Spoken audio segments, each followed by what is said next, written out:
सबसे पहले सभी को मेरा अस्सलाम वालेकुम, नमस्कार, आदाब। साथियों,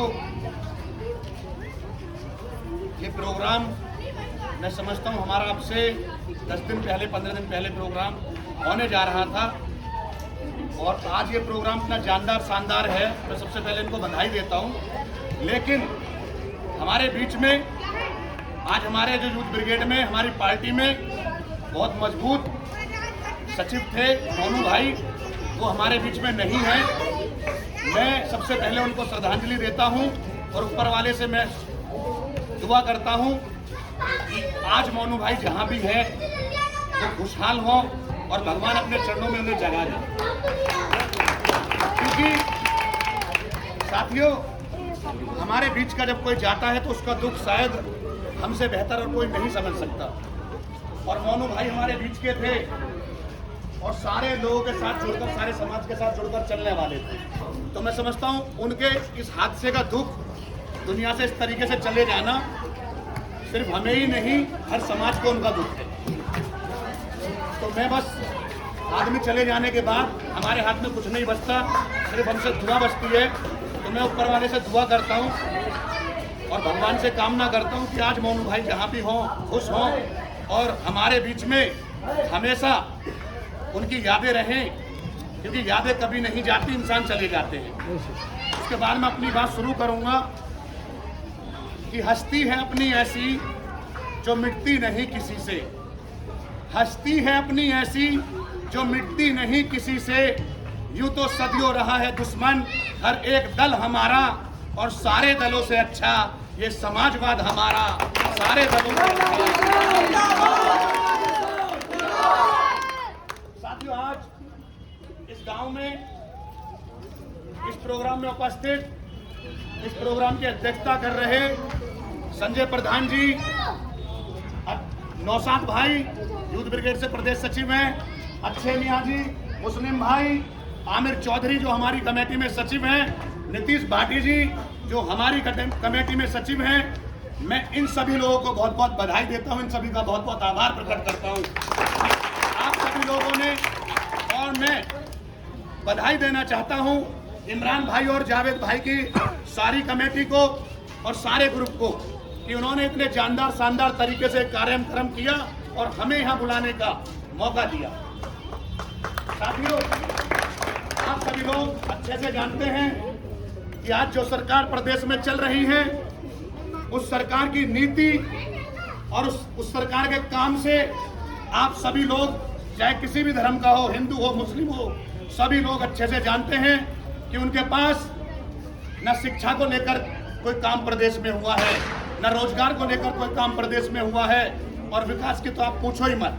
खेत के खेत जो किसानों के हरियाली से लहराते थे, आज गाय और सांड उन्हें बढ़ कर खा रहे हैं। आज इंसानों से ज्यादा अगर पूछ किसी की हो रही है तो गाय और सांड की हो रही है। ये वो सरकार है जिस सरकार ने हमसे हमारे अधिकार छीने, किसानों पर जबरदस्ती बिल लाकर थोप दिया। 10-11 महीने हो गए, किसान आज परेशान हैं, बैठे हुए हैं। उनकी मांगों को मानना तो बहुत बड़ी बात है, आज उनसे कोई बात करने तक के लिए तैयार नहीं है। वो भूल गए कि वो किसान है जो किसान इस धरती का सीना चीरकर हमें 2 वक्त की रोटी मुहैया कराता है। वो किसान है जो किसान इस पूरे हिंदुस्तान की रीढ़ माना जाता है, जिस किसान के ऊपर सारा प्रदेश और सारा हिंदुस्तान खुशहाल रहता है। ये वो किसान है। आज वो लोग भूल गए, वो लोग जो उनका एजेंडा था, अपने एजेंडे पर हमेशा खड़े रहते हैं और उनका एक ही एजेंडा है, सिर्फ उल्टी सीधी बातें करके हिंदू और मुसलमानों की मोहब्बत को तोड़ना।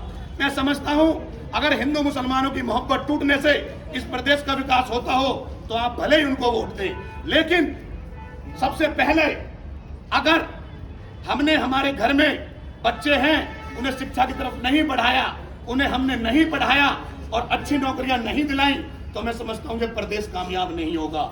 ये प्रदेश तब कामयाब होगा जब इस प्रदेश में कोई शिक्षा की आवाज उठाएगा। ये प्रदेश तब कामयाब होगा जब इस प्रदेश में कोई रोजगार की आवाज उठाएगा। ये प्रदेश तब कामयाब होगा जब इस प्रदेश में कोई विकास की लहर बहाएगा। साथियों, आप लोग जानते हैं कि हिंदू मुस्लिम की मोहब्बत टूटने से जितना फर्क हमारे समाज और पूरे प्रदेश पर पड़ता है, मैं समझता हूं इतना फर्क एसीओ में बैठे रहने वाले उन बीजेपी के लोगों पर नहीं पड़ता, क्योंकि उनका मकसद और उनका काम है कि एक दूसरे को आपस में भटकाना, एक दूसरे से लड़ाना और मंदिर और मस्जिद के नाम पर लोगों को भिड़ाकर वोट पाना और वोट पाकर सरकारें चलाना। मैं समझता हूं साथियों, इस उत्तर प्रदेश में अगर शिक्षा पर किसी ने ध्यान दिया तो अखिलेश यादव ने दिया। जहां हमारी बच्चियां स्कूलों में पढ़ती थी उन्हें कन्या विद्या धन देकर उनका मनोबल बढ़ाने का काम किसी ने किया तो अखिलेश यादव ने किया। जहां स्कूल में अगर अमीर का बच्चा पढ़ता था तो गरीब का बच्चा जब स्कूल में पढ़ता था और उसके पास लैपटॉप नहीं हुआ करता था, अखिलेश जी ने उसके दिल की आवाज को सुना और 70 लाख लैपटॉप देकर इस प्रदेश के युवाओं को आगे बढ़ाने लगा।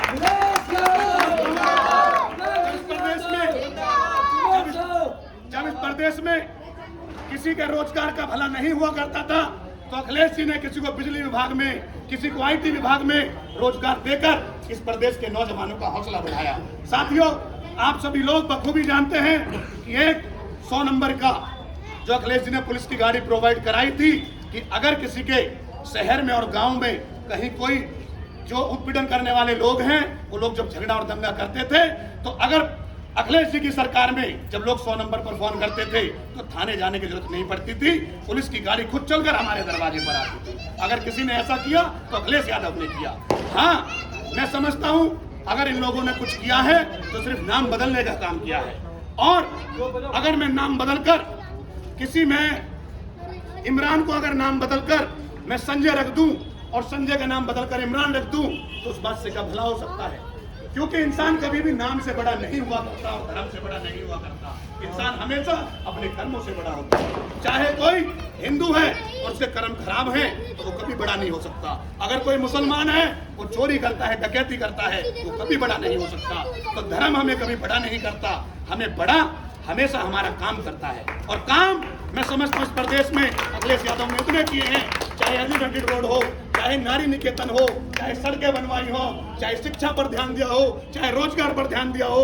मैं समझता हूँ अगर मैं गिनाने लगूं तो मुझे 2 घंटे कम से कम लग जाएंगे। इतना काम अखिलेश जी ने किया। और अखिलेश जी ने जो काम किए, अखिलेश जी ने जो मेट्रो नोएडा तक लाए, मैं समझता हूँ उस मेट्रो के अंदर अगर मुसलमान का बच्चा सफर करता है तो उसी मेट्रो में हिंदू का बच्चा भी सफर करता है। अगर अखिलेश जी ने एम्बुलेंस चलाई तो अगर वो एम्बुलेंस जितनी जल्दी मुसलमान के लिए आती है उतनी जल्दी हिंदू के लिए भी आती है। अगर अखिलेश जी ने 23 महीने में यमुना एक्सप्रेसवे आगरा से लेकर अगर उसको लखनऊ से जोड़ा है तो उस एक्सप्रेसवे पर अगर मुसलमान चलता है तो हिंदू भी चलता है। एकमात्र ऐसा मुखिया, एकमात्र प्रदेश का ऐसा मुख्यमंत्री हमारे बीच में है जो सभी जाति और धर्मों को लोगों को साथ में लेकर चलने के काम करते हैं। मैं आप सभी से कहना चाहता हूँ, आप सभी लोग तो शायद नहीं, लेकिन कुछ लोग आप सभी के बीच में से ऐसे हैं जो अखिलेश जी से मिले जरूर होंगे। मैं समझता हूं अगर आप कभी दिल्ली पंडारा रोड जाएंगे तो अगर वहां पर तुम्हें मौलवी खड़े मिलेंगे तो वहां पर तुम्हें भगत लोग भी खड़े मिलेंगे, क्योंकि वहां सारे जाति जात सभी धर्मों के लोगों का सम्मान किया जाता है। अगर एक आंख से वो हिंदू को उजाला देते हैं तो दूसरी आंख से वो मुसलमान को देखकर भी उजाला देने का काम करते हैं। सारे जाति और धर्म के लोगों को साथ लेकर चलने का काम करते हैं। आज जो व्यवस्था गड़बड़ाई हुई है, सिर्फ कमी यह हुई कि लोग भटक गए और भटक कर लोगों को उन्होंने बीजेपी वालों ने बहका लिया, बड़े बड़े वादे कर लिए कि हम इस प्रदेश को और इस देश को इतना अच्छा बना देंगे, गड्ढा मुक्त सड़कें बना देंगे, रोजगार देंगे, हर सदस्य के खाते में 15-15 लाख रुपए देंगे। मैं आप सभी से पूछना चाहता हूँ कि एक भी बात पर वो खड़े उतरे? साथियों, आप सभी अच्छे से जानते हैं वो किसी बात पर खड़े नहीं उतरे, क्योंकि उनके पास विकास के नाम का और रोजगार के नाम का कोई एजेंडा ही नहीं है, क्योंकि उनके पास परिवार नहीं है। जिनके पास परिवार होता है वो रोजगार पर भी ध्यान देते हैं, शिक्षा पर भी ध्यान देते हैं, विकास पर भी ध्यान देता है। जिसे एक माँ का बच्चा पिछले लॉकडाउन में तड़प तड़प कर हॉस्पिटल के अंदर ऑक्सीजन के लिए मर गया, शायद उसका दर्द एक परिवार वाला ही समझ सकता है। जिसकी औलाद ना हो उसका दर्द क्या समझ सकता है। तो मैं आप सभी से आज निवेदन करने आया हूँ कि इस सरकार को अगर उखाड़ कर फेंका जा सकता है तो सिर्फ वोट के दम पर उखाड़ कर फेंका जा सकता है। और हमारा जो इन्होंने आयोजन कार्यक्रम किया है, यहाँ पर के बीच में 2, 4, 6 दिन वोट बनाने का एक कार्यक्रम चलेगा। जिसकी भी वोट ना हो, मैं सभी से निवेदन करता हूँ, दरख्वास्त करता हूँ कि घर घर तक जाएं और सबको बताएं, क्योंकि हमारे पास एकमात्र ऐसा अधिकार सिर्फ वोट का है जिससे हम सरकारों को बदल सकते हैं। अगर किसी को कुर्सी पर बिठा सकते हैं तो उसे उखाड़ फेंकने का काम भी कर सकते हैं। सभी से मेरा ये निवेदन है,